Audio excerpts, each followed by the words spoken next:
How do you get from a simple line to, well, a whole complex shape on a computer? It seems like a massive jump, right?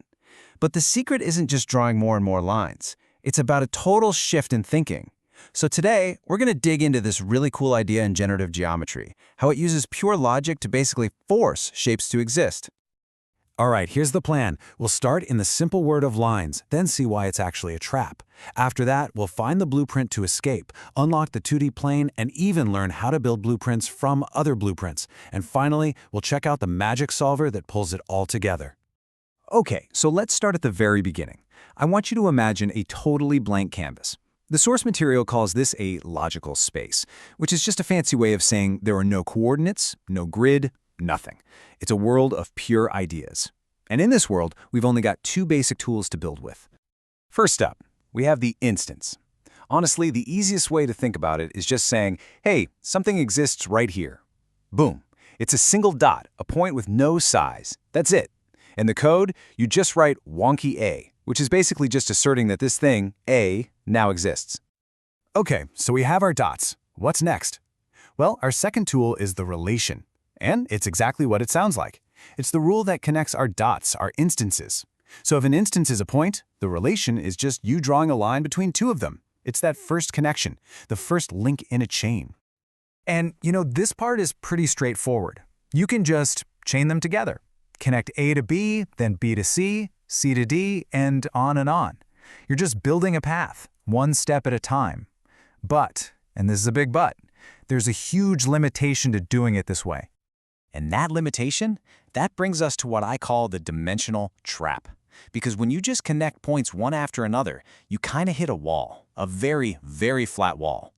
See, no matter how many points you connect, or how long your chain gets, you're really only ever making a longer line. Sure, it can wiggle and snake all over the place, but you are fundamentally stuck in one dimension.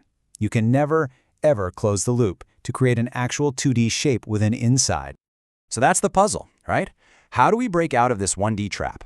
How do we actually make a real shape, something simple like a triangle?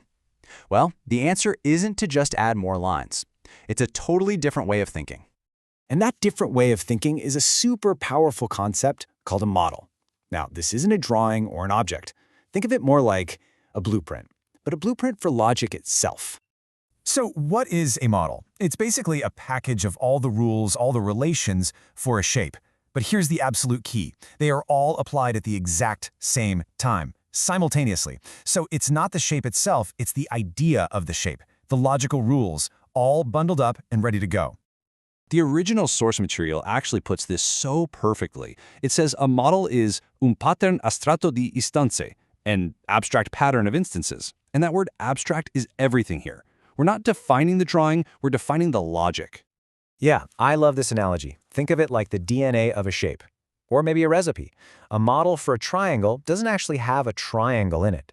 Instead, it has the instructions for triangularity, the pure concept, the core rules that have to be true for any triangle to even exist. Okay, enough theory, let's make this real. We're going to walk through the triangle example, because this is where you'll have that big aha moment. So here's the blueprint, the TRIS model. Step 1, we just say, hey, this model is going to need 3 points, A, B, and C.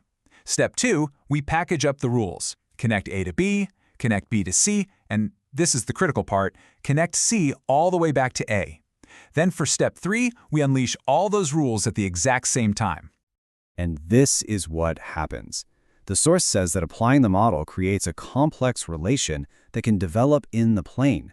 By throwing all those rules out there at once, we've created something totally new, something that just can't be a line anymore. And here's why. It's because we've given the system a puzzle it has to solve. Think about it. It has to make all 3 rules true at once. But there's no way to connect A to B, B to C, and C back to A on a single straight line. It's a logical impossibility. So what does the system do? The only possible solution is to pop into the second dimension and form a plane. It's literally forced to create the triangle.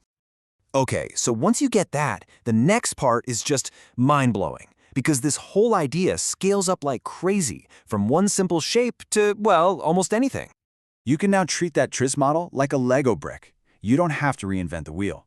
Look at this star shape. That's not some super complicated new model. Nope, It's just our simple triangle model applied 5 times, with each new triangle sharing points with the last one. It's just building blocks. This is what's called a composed model, basically a blueprint made out of other blueprints. You can build up whole libraries of these things, models for squares, circles, whatever. And then you can just combine them to generate pretty much anything you can imagine. The complexity can become almost infinite. So how does this actually work under the hood? It really does feel like magic, but let's peek behind the curtain and see the engine that drives all of this. That engine is a process called constraint resolution. And here's the big idea. You're not telling the computer, draw this point here and this one here. No. You're just giving it a list of rules, the constraints. And the system's job is to figure it out. It has to automatically calculate the only possible positions for all the points that make all of your rules true.